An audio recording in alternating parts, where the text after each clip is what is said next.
Elina Drax was the town's quiet historian, Maelor Quent its most trusted harbor guardian, and Eric's Quent, the shadow no one saw coming. When Elina's body surfaced in Welsmere's harbor, wrapped in chains and mystery, it unraveled a web of secrets buried beneath decades of silence. What began as a local tragedy soon exposed a chilling truth. The harbor hadn't just swallowed ships. It had swallowed people. On a chilly March morning, the town of Welsmere was still wiping the sleep from its eyes when a fisherman named Corin Thale made a discovery that would haunt the harbor for years to come. The sun had barely broken through the dense fog, and the wooden docks were slick with dew. Corin, who had worked these waters for over 20 years, noticed something caught between two wooden posts near the edge of Pier 3. At first, he assumed it was debris, a bundle of nets or discarded sails. But as his boat drew closer, he saw a pale, bloated hand emerging from beneath a blue tarpaulin. His breath caught in his throat. The hand was limp, lifeless, and chained to the bundle with thick, rusted links.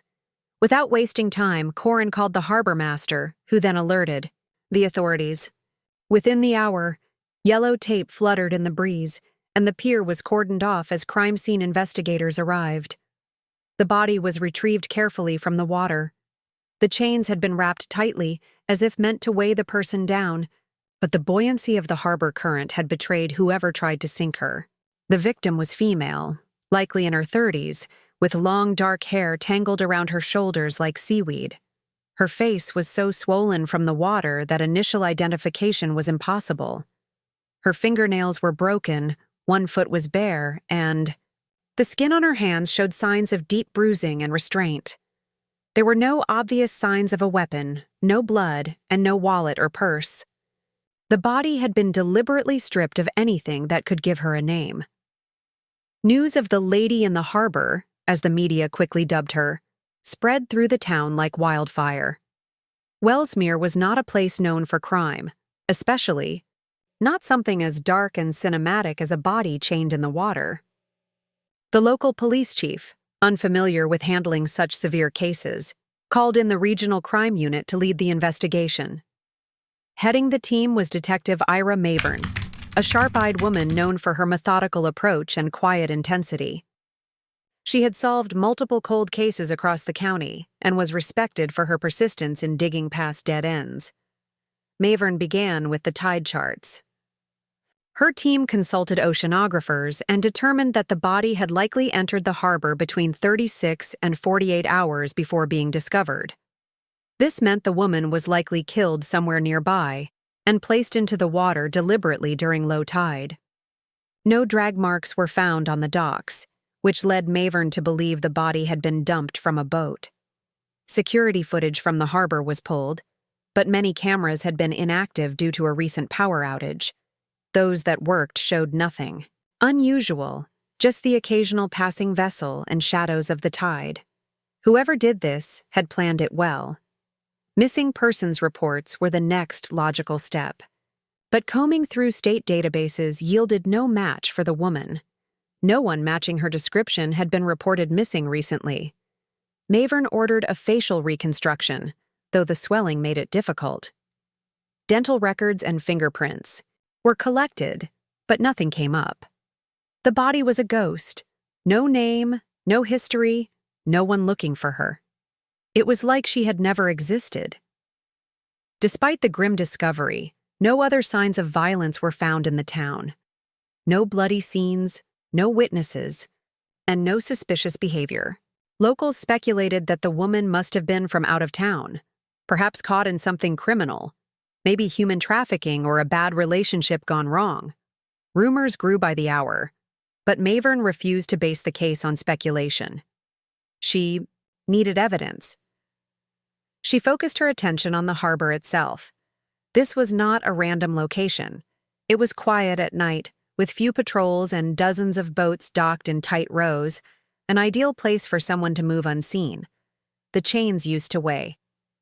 The woman down weren't commercial, but they did match a type sold at a local hardware shop only 2 blocks away. A receipt was recovered from a recent purchase of similar chains, but the buyer had paid in cash. Still, it was a clue, however small. The harbor held its secrets tightly, but Detective Mavern had no intention of letting this case drown in silence. The lady in the harbor would be nameless no longer. 3 days after the discovery of the body, Detective Ira Mavern's investigation took an unexpected turn. While scanning through reports of recent absences from work and social functions, she came across a mention of a missing employee at the Welsmere Historical Society. Her name was Elina Drax, a 34-year-old museum curator known for her passionate research into the town's maritime past. According to the report filed by her colleague, Elina hadn't shown up to work for 2 days. She wasn't answering her phone or emails, and her house had remained dark throughout the weekend. Given the timeline, Detective Mavern felt a growing unease. Elina's residence was a modest cottage on the edge of town, nestled between thick trees and a long gravel road. There were no signs of forced entry. The door was locked, and her car was parked neatly in the driveway. A neighbor said she had seen Elina just a few days earlier carrying a large box into her house, looking nervous and constantly glancing over her shoulder. The box, the neighbor remembered, looked heavy and old, like it belonged in a museum. The front garden was overgrown, and the mailbox stuffed with unread newspapers and circulars. All signs pointed to a sudden and unexplained disappearance. Inside, the house was orderly, almost too much so. The bed was made. A half-finished cup of tea had gone cold on the living room table. Her laptop sat on the desk, screen closed but plugged in. Detective Mavern noted the absence of anything that would suggest a planned departure. No packed bags, no notes, no signs of distress. In Elina's office, a number of papers were spread out across the floor, seemingly dropped in a hurry. Most of them were historical maps of the Welsmere harbor from the late 1800s through the 1950s. One map, from 1949, had been circled in red ink around a section labeled Restricted Tunnels. Curious about the connection, Mavern called in a forensics team to examine the house more closely. Behind a row of dusty bookshelves, one of the investigators found a small surveillance camera installed discreetly between a stack of maritime journals. It had been cleverly hidden, and its memory card was still intact. Mavern had the footage, downloaded immediately and sent to her office for review. What it revealed was unsettling. At 2:12 a.m. on the night Elina disappeared, the camera captured a figure entering the home. The person wore a heavy coat and gloves, and their face was hidden by a dark hood. They didn't rummage through the house like a burglar would. Instead, they walked directly to Elina's desk, unlocked a drawer with a key they already had, and removed a leather-bound journal. Then they left as quickly as they came. The timestamp matched exactly with the window in which Elina's phone last transmitted a signal, just before it went dark, near Pier 4 at the harbor. Detective Mavern pulled Elina's cell phone records and learned that she had made a series of unanswered calls the day before she vanished. All were to the same number, registered to a private landline at an old cottage previously owned by the now-retired harbor warden, Maelor Quent. A quiet man in his 80s, Maelor was a respected figure in Welsmere, having served over 4 decades, managing the harbor's security and operations. Mavern made note of the connection, but didn't act on it immediately. She turned her attention to the journal. Through further searches, investigators uncovered fragments of handwritten notes in Elina's home that matched what was likely inside the missing leather book. The notes hinted at illegal shipments, erased harbor records, and references to a series of buried truths that she intended to publish in an upcoming article titled Welsmere's Forgotten Crimes. There were also mentions of a hidden room beneath the old lighthouse and the name Leston Carr, a local councilman with deep family ties to the harbor's operations. It became clear Elina had been chasing something much bigger than a history article. She had stumbled upon secrets someone had worked hard to bury, secrets that may have cost her life. Now, with no sign of her and a dead woman still unidentified in the morgue, Detective Mavern began to suspect that both cases were the same, and that the lady in the harbor might be Elina Drax herself. The footage from the hidden camera inside Elina Drax's home became the central piece of evidence in what was fast becoming a chilling and complex case. Detective Ira Mavern spent hours analyzing the video, frame by frame, noting every detail. The figure seen entering the house at 2:12 a.m. moved with certainty. This was not a person searching for valuables. This was someone who knew exactly what they were looking for. The way they went straight to Elina's desk drawer, unlocked it effortlessly, and retrieved the leather-bound journal suggested familiarity. They wore gloves, making fingerprint recovery impossible. Their movements were calm, unhurried, and they exited the house within 3 minutes. What stood out most, however, came in the final seconds of the video. A faint flicker of light appeared outside the front window. For just a moment, a second shadow moved past the glass. The camera had only captured one person inside the house, but this new shadow hinted that another individual had remained outside, possibly acting as a lookout or waiting in a vehicle. This single detail changed everything. It was no longer a solo act, it was coordinated. Elina's phone records showed her last signal pinged from Pier 4, less than 20 minutes after the camera footage was recorded. Mavern and her team examined the area thoroughly. Security footage from the pier's only working camera showed a blurry vehicle stopping near the edge of the dock at 2:33 a.m., headlights off. Though the image was low quality, it resembled a dark-colored SUV. The vehicle remained for 8 minutes before driving off. Given the time and location, Mavern believed that was when the body had been dumped into the water. Back at the forensic lab, specialists reviewed the victim's clothing more thoroughly. Though the chains had weighed her down, small traces of fabric remained. Embedded in the fibers were strands of coarse black wool, thicker than modern textiles. Forensic analyst Lyra Nent recognized the material. It matched ceremonial overcoats, worn by harbor patrolmen during the mid-20th century, heavy woolen garments no longer in use but occasionally kept by retired personnel. This discovery was especially troubling, considering Maelor Quent's history as Welsmere's long-serving harbor warden. Detective Mavern ordered a quiet background check into Maelor's activities and known associates. She discovered that he had retired 10 years earlier, but still ran a small maritime museum inside the town's old lighthouse. Though he was now elderly, Maelor remained deeply involved in harbor affairs and had influence over the historical society. Ironically, the same institution Elina worked for. A search through archived documents showed that Maelor had once authored a report detailing how certain harbor tunnels had been sealed due to security threats in the 1970s. Curiously, no government follow-up to that report could be found, and the tunnels were never reopened.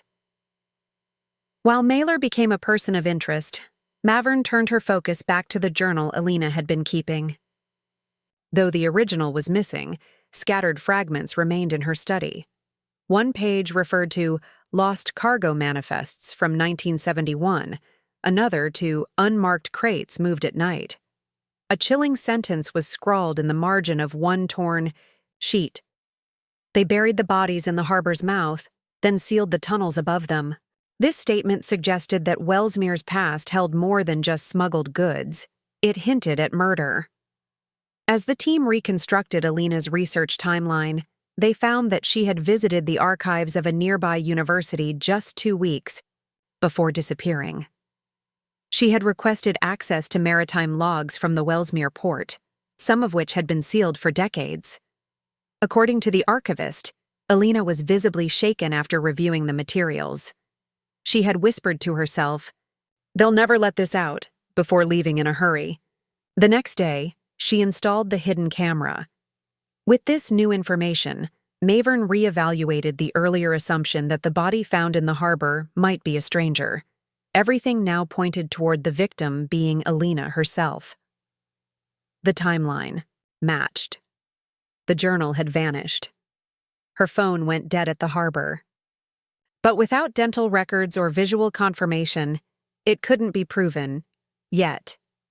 To move forward, Mavern requested forensic facial reconstruction on the recovered body, combining tissue markers with AI modeling to undo the damage caused by prolonged water exposure. Meanwhile, the forensic team continued working with the fabric samples and the chains. The hardware store that sold the chains was visited again, and a worker remembered selling them to an older man who insisted on paying in cash. When shown a lineup of photos, the worker paused on one, Maelor Quent. Everything was beginning to align, but the biggest questions remained unanswered. Who was the second person outside Elina's home? Why was this secret from decades ago worth killing for? And if Maelor was involved, was he working alone? Or was there someone else, still hidden, pulling the strings from the shadows? Detective Ira Mavern returned to the Welsmere lighthouse with a court-approved search warrant. The lighthouse had been converted into a small museum curated by Maelor Quent, filled with rusted ship wheels, dusty maps, and yellowed photographs of forgotten sailors. On the surface, it was nothing more than a harmless tribute to the town's maritime history. But Mavern no longer trusted appearances. Something about the lighthouse felt staged, too perfect, too curated. The display cases were clean, yet the air was stale, thick with the weight of old secrets. Mavern began her search in the back rooms, where Maelor stored less glamorous items. It was there, behind a cabinet of faded signal flags, that she found a narrow door disguised as part of the wall. The wood was warped with age, and the lock was rusted, but it gave way under steady pressure. Behind it lay a spiraling stone staircase that descended into darkness. She called for backup before proceeding. The stairs led into a narrow corridor beneath the lighthouse, cold, damp, and lined with stone. The air smelled of salt, rot, and something faintly metallic. The passage stretched for nearly 60 feet, before opening into a low-ceilinged room. In the center stood a heavy wooden table, its surface stained and gouged. Metal shackles were bolted to each corner. The walls were lined with shelves holding old record books, tools, and small crates wrapped in cloth. Some boxes were marked with faded symbols that matched those from the shipping records Elina had researched.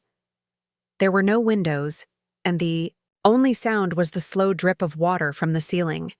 Mavern's team photographed everything. Inside one crate, they discovered brittle bones, human remains. Forensics would later confirm they belonged to at least 2 different individuals, neither reported missing in the last 5 decades. Alongside the bones were identification tags from foreign vessels and a ledger written in old maritime code. It spoke of extractions, cleansings, and containment, though the language was deliberately vague. This wasn't just a hidden room. It was a holding site, used for something secretive and violent. A place where people were brought, silenced, and never seen again. The evidence pointed to a decades-long cover-up. It became clear that Elina had discovered this hidden chamber during her research, perhaps even visited it in secret. The realization made Mavern's blood run cold. If Elina had found this place, and if Maelor knew she had, then what happened? Next was no longer just speculation. Back at headquarters, the facial reconstruction results were in. Using advanced modeling techniques, the forensic team had recreated the woman's face. The results were compared with Elina Drax's employee ID, driver's license, and photos from her university records. It was a match. The lady in the harbor was no longer anonymous. It was Elina. She had uncovered something dangerous, and someone had made sure she would never speak of it again. Detective Mavern brought in Maelor Quent for questioning. Despite his age, he remained composed. He denied everything, claimed he hadn't seen Elina in weeks, and had no knowledge of any tunnels or secret rooms. But the evidence was overwhelming. The receipt for the chains, the witness identification, and the hidden chamber beneath the lighthouse all pointed to him. Still, something felt incomplete. Maelor was cunning, but he wasn't strong enough to carry a body down the dock, wrap it in chains, and dump it in the harbor by himself. That's when the second shadow from the surveillance footage came back to mind. Mavern revisited the footage and adjusted the brightness and contrast. A clearer outline emerged, taller, broader, and with a slight limp. She pulled hospital records and cross-referenced them with known associates of Maelor. One name stood out: Ira Quent, Maelor's estranged nephew. A former shipman with an old injury to his left knee and a history of aggression. He had worked on offshore vessels for years before abruptly returning to Welsmere 6 months ago. A quiet search of Eric's rented warehouse revealed more than enough. Inside were documents linking him to falsified shipping logs, a replica of the missing journal's cover, and receipts for industrial cleaning chemicals. A boat in his possession had scratches along its side, consistent with damage from a body being dragged aboard. The case was no longer a mystery. Elina had discovered the truth. Maelor had feared exposure. Eric's had done the dirty work. As the arrests were made, Mavern stood at the edge of the harbor, watching the tide roll in. The secrets buried beneath Welsmere's calm waters had finally surfaced, but she knew this was only the beginning. If 2 bodies had been found, how many more were waiting in the dark? The town of Welsmere woke to news that shook its foundation. Maelor Quent, the respected former harbor warden, and his nephew Eric's, had been arrested for the murder of Elina Drax, the lady in the harbor. It spread through the coastal streets like wildfire, whispers among fishermen, shocked silence in the museum halls, and murmurs of betrayal in the cafes that lined the boardwalk. People who had once idolized Maelor now questioned how well they had truly known him. The lighthouse, once a symbol of safety, now loomed as a monument to secrets, blood, and silence. Detective Ira Mavern prepared her final report. It was long, detailed, and disturbing. The story it told was not just about Elina. Her death was part of something larger, an intergenerational chain of corruption, violence, and silence. The records found in the underground chamber dated back to the 1950s, referencing disappearances that had never been reported, ships that had docked quietly at night, and illicit cargo that never appeared in official logs. Welsmere had harbored more than just boats. It had buried lives. The bones uncovered beneath the lighthouse were sent for DNA testing. Results came back confirming identities of 2 foreign sailors reported missing in the 1970s, men whose ships had briefly anchored at Welsmere before vanishing without a trace. They were presumed to have abandoned their vessels, but now the truth emerged. They had been killed, likely for discovering illegal activity at the port. Elina had found evidence of their fates in the archives, hidden in the language of old logs, tucked between coded entries. She had connected the dots no one else had dared to see. Ira Quent remained silent during interrogation, not a word of remorse, no confession. He sat with a blank stare, tapping his finger against the cold steel table. Investigators believed Maelor had orchestrated the long-standing cover-up, while Eric's acted as the enforcer, used for dirty tasks whenever anyone threatened to expose the truth. Eric's background in marine logistics gave him access to boat schedules, dock security gaps, and shipment details. It was how he knew Elina's routines and how to intercept her the night she died. Maelor, however, broke under pressure. In a private statement given to authorities, he admitted that Elina had come too close. She had discovered not only the existence of the tunnel chamber, but had also learned about the Welsmere Ledger, a secret book of transactions detailing every illegal operation that had passed through the harbor. He claimed he never meant for her to die, but when she took the journal home and threatened to go public, there was no choice left. His words were cold, calculated, not of a man burdened by guilt, but one resigned to being caught. A week later, a dive team, guided by coordinates found in Elina's reconstructed notes, discovered a rusted safe submerged near the harbor's edge. It was cracked open with tools and revealed the missing Welsmere ledger. Inside were decades of handwritten entries, names, dates, payments, shipments. Enough evidence to indict several others who had been involved over the years, including retired officers, businessmen, and former council members. The entire harbor network, long dormant, was exposed. Elina's funeral was held on a gray morning. The museum she once worked for organized a small memorial, attended by colleagues, local historians, and a few family members from out of town. Detective Mavern stood at a distance, observing quietly. The woman had died trying to tell the truth, and though the cost was high, her work had uncovered a hidden darkness that would now never return to the shadows. In the aftermath, the lighthouse museum was permanently shut down, the tunnels sealed, and a memorial plaque placed near the harbor.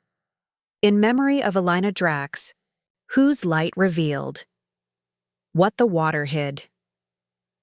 The town of Welsmere, forever changed, began a slow process of reckoning.